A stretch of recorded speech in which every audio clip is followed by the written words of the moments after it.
Chapter 14. The Great Escape. Alice stood at the entrance to Severin's stolen study, marvelling at the view before her. The claustrophobic room, which only hours ago had felt terrifyingly oppressive, was now bursting at the seams with magic. The cats of Bast were everywhere.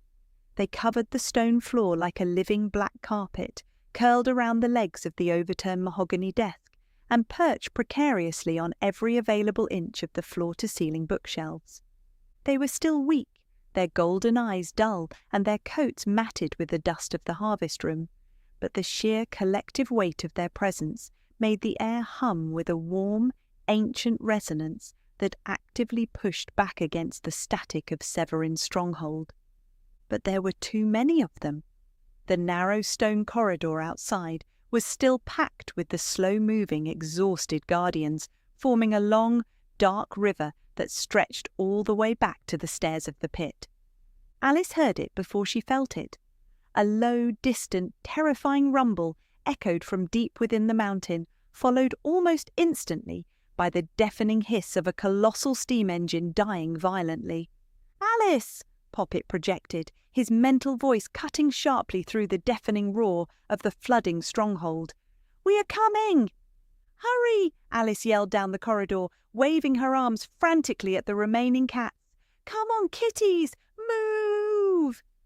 The sound of heavy splashing boots echoed around the corner. A split second later, Mal burst into the junction of the corridor, sprinting with everything he had. The heavy leather backpack slapped wildly against his shoulders, and his broadsword banged loudly against his hip. Sprinting right beside his boots were Mango and Poppet. "Make way!" Mango commanded telepathically, his golden eyes flashing as he darted into the sea of black fur. The exhausted cats of Bast didn't need to be told twice. Despite their weakness, they instantly parted like the Red Sea, scrambling up the shelves and pressing themselves against the stone walls to create a narrow path for the trio to reach the centre of the study. Mal skidded to a halt near the scorched hole in the bookshelves, his chest heaving as he gasped for air. He was completely soaked. Freezing, black salt water dripped from his stolen leather armour and plastered his sun-bleached hair to his forehead. "We don't have much time," Mal choked out, pulling the silver and gold device from his pouch with trembling, freezing fingers. He looked at Alice, his blue eyes wide with adrenaline. "It's a deluge up there. It's coming." Alice looked back out into the narrow corridor. Slipping slowly around the corner, creeping ominously over the dusty stone floor, was a thin, dark finger of freezing salt water. It was only a trickle compared to the devastating blast they had unleashed in the domed chamber, but the moment it touched the paws of the rearmost cats, a ripple of pure panic swept through the exhausted crowd. "Together," Alice said, stepping forward and wrapping her hands tightly over Mal's freezing fingers. She closed her eyes, entirely ignoring the rising panic and the smell of the ocean creeping into the study. She focused with all her heart on the briarwood.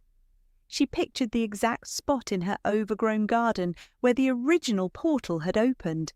The dense, protective blackberry brambles, the smell of damp earth and lavender, and the quiet, breathing sanctuary of her home. The flawless blue crystal beneath her palms grew instantly warm, pulsing with a brilliant, comforting light. Mango and Poppet were already in position on either side of the smouldering bookshelves. They didn't hesitate.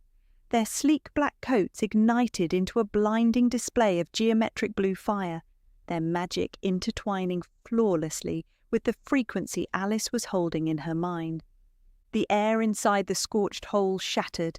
A massive, swirling vortex of cool, starlit energy tore open in the study, carrying the immediate sweet scent of English rain and blooming nightshade. "This is it!" Mango projected to his kin, his mental voice ringing like a struck bell, echoing with the full, majestic authority of a true portal weaver.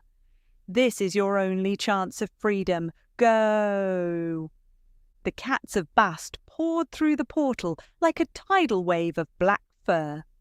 They didn't hesitate.